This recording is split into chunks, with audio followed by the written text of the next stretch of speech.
Hello students, this is Nitesh Gupta here, your teacher of physics.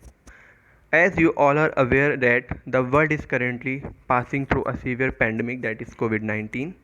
I hope you all are safe at your home. Definitely you all will be missing your school days, your teachers, your classroom and the most important your studies. So I am here to help you out. Today I will start with the first unit of physics, that is electrostatics. First chapter in this unit is electric charges and fields. अब सबसे पहला topic क्या इस chapter में है हमारा electric charge. तो सबसे पहले हम लोग देखेंगे कि इलेक्ट्रिक चार्ज क्या होता है. So electric charge is the property associated with matter due to which it experience and produce electric and magnetic effect. देखो यहाँ पे क्या होता है, जो इलेक्ट्रिक चार्ज होता है दैट ये किसी भी मैटर की ऐसी प्रॉपर्टी होती है जिसकी वजह से वो matter electric and magnetic effect दोनों को एक्सपीरियंस करता है. ठीक है. अब हमारा जो सेकंड टॉपिक है that is conductors and insulators. तो कंडक्टर्स और इंसुलेटर्स क्या होते हैं. जो कंडक्टर्स होते हैं that are those substances which easily allow electricity to pass through it, whereas insulators are those substances which does not easily allow electricity to pass through it. ठीक है. अब कंडक्टर्स इजली अलाउ करते हैं whereas insulator easily allow नहीं करते हैं. इसका reason क्या होता है कि जो कंडक्टर्स होते हैं इनमें रेजिस्टेंस का अमाउंट काफ़ी कम होता है, वेयर एज इंसुलेटर्स में रेजिस्टेंस का अमाउंट काफ़ी ज़्यादा होता है. अब रेजिस्टेंस कम है तो कोई भी चीज़ इजीली क्रॉस कर सकती है, और अगर रेजिस्टेंस का अमाउंट ज़्यादा है तो फिर कोई भी चीज़ इजीली क्रॉस नहीं कर पाती है. ठीक है. Third topic is transference of electron. ठीक है. अब जो ट्रांसफरेंस ऑफ इलेक्ट्रॉन होता है that is the cause of frictional electricity. अब हम यहाँ पे देखेंगे फ्रिक्शनल इलेक्ट्रिसिटी क्या होता है. जब भी हम किसी भी दो अनचार्ज्ड बॉडी को रब करते हैं तो एक बॉडी से दूसरी बॉडी में इलेक्ट्रॉन का ट्रांसफ़र होता है. अब जिस बॉडी से इलेक्ट्रॉन ट्रांसफ़र हो रहा है, मतलब जो बॉडी इलेक्ट्रॉन लूज़ कर रही है वो पॉजिटिवली चार्ज हो जाएगी, और जो इलेक्ट्रॉन गेन कर रही है that will become negatively charge. For example, अगर हम लोग एक ग्लास रॉड को रब करते हैं सिल्क के साथ तो कुछ इलेक्ट्रॉन्स ग्लास से माइग्रेट कर जाते हैं कहाँ पे, सिल्क में. तो ग्लास रॉड क्या हो जाता है, पॉजिटिवली चार्ज, और सिल्क क्या हो जाता है, negatively charge. The next topic is additivity of charges.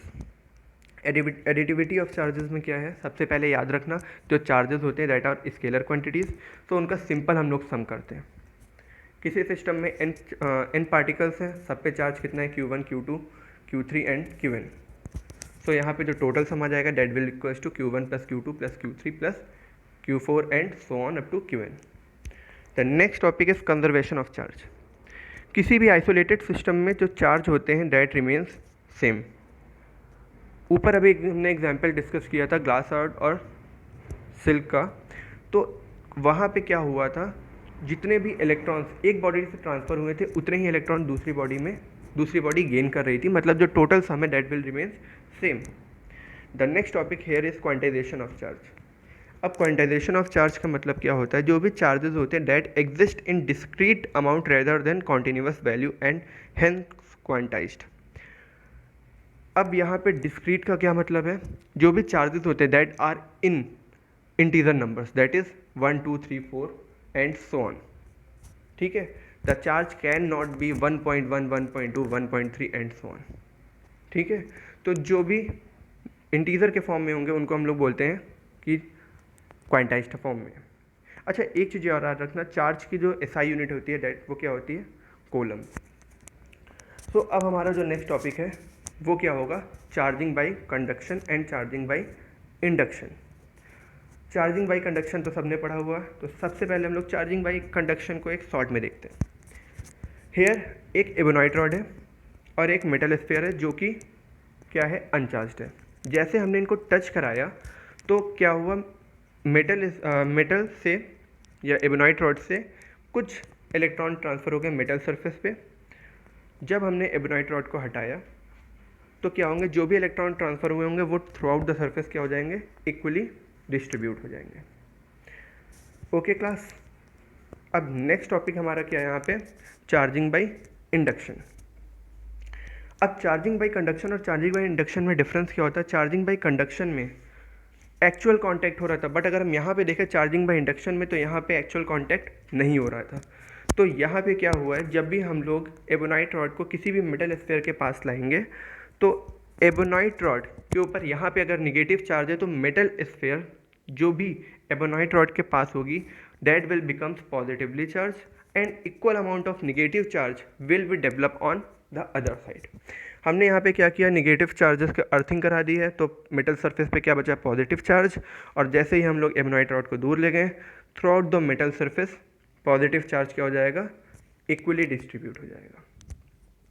Class एक चीज़ और याद रखना कि हमेशा मेटल में इलेक्ट्रॉन्स ही माइग्रेट करते हैं, मीन्स निगेटिव चार्ज ही हमेशा माइग्रेट करेगा, कभी भी मेटल सरफेस में पॉजिटिव चार्ज माइग्रेट नहीं करेगा। आई होप इतना सबको क्लियर हो गया होगा। So the next topic is very important and that is Coulomb's law. तो कोलम्स लॉ क्या है? Simply it states that the electrostatic force of interaction or repulsion acting between two stationary point charges is given by F is equals to 1/4 pi epsilon naught q1 q2 upon r square। अब ये formula आया कहाँ से? तो जो electrostatic force है that is always directly proportional to the product of charges, that is F is directly proportional to q1 into q2।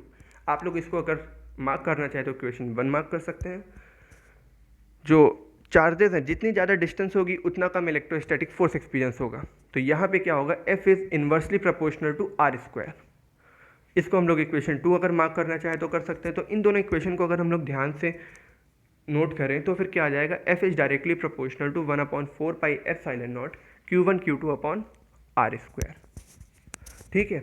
अब यहाँ पे एक क्वेश्चन जरूर माइंड में आना चाहिए सबके कि सर अभी तो यहाँ पे आ रहा था F is directly proportional to 1/4 pi epsilon naught q1 q2 upon r square जो आपने बोला है, तो यहाँ पे 1/4 पाई एप्सिलॉन नॉट कहाँ से आया? तो जो 1/4 पाई एप्सिलॉन नॉट आया है डेट इज़ कांस्टेंट। कैसे आया है? इन दोनों इक्वेशन से अगर हम लोग नोट करें तो क्या आई थी? F is directly proportional to q1 q2 upon r square. जब भी हम लोग प्रोपोर्शनलिटी साइन हटाते तो एक कांस्टेंट आ जाता है कि यहाँ पे उस कांस्टेंट की वैल्यू क्या होगी? 1/4 पाई एप्सिलॉन नॉट। जो एप्सिलॉन नॉट होता है that is the permittivity of free space, और उसकी वैल्यू होती है 8.85 into 10⁻⁻12 coulomb square per newton metre square. Whereas अगर हम बात करें 1/4 पाई एप्सिलॉन नॉट जो कि यहाँ पे इलेक्ट्रोस्टैटिक कांस्टेंट होता है, इसकी वैल्यू क्या होती है? 9 इंटू 10⁻9 न्यूटन मीटर स्क्वायर पर कोलम्ब स्क्वायर। अब अगर हम इसी फॉर्मूले को वेक्टर फॉर्म में रिप्रेजेंट करें तो क्या हो जाएगा? F is equals to 1/4 pi epsilon naught q1 q2, ये एज इट इज़ रहेंगे क्योंकि यहाँ पे चार्ज क्या होती है? स्केलर क्वांटिटीज़ होती हैं। r square mod of r square लिख देंगे, बट यहाँ पे हम लोग यूनिट वेक्टर से मल्टीप्लाई कर देंगे। तो यूनिट वेक्टर से मल्टीप्लाई करने पे क्या होगा कि यहाँ पे जो भी क्वांटिटी है वो वेक्टर फॉर्म में बन जाएगी। अब हमारे यहाँ पे नेक्स्ट टॉपिक रहेगा दैट इज़ इलेक्ट्रोस्टैटिक फोर्स या कोलम्बियन फोर्स। तो ये हमेशा याद रखना कि जो इलेक्ट्रोस्टैटिक फोर्स है they are conservative in nature.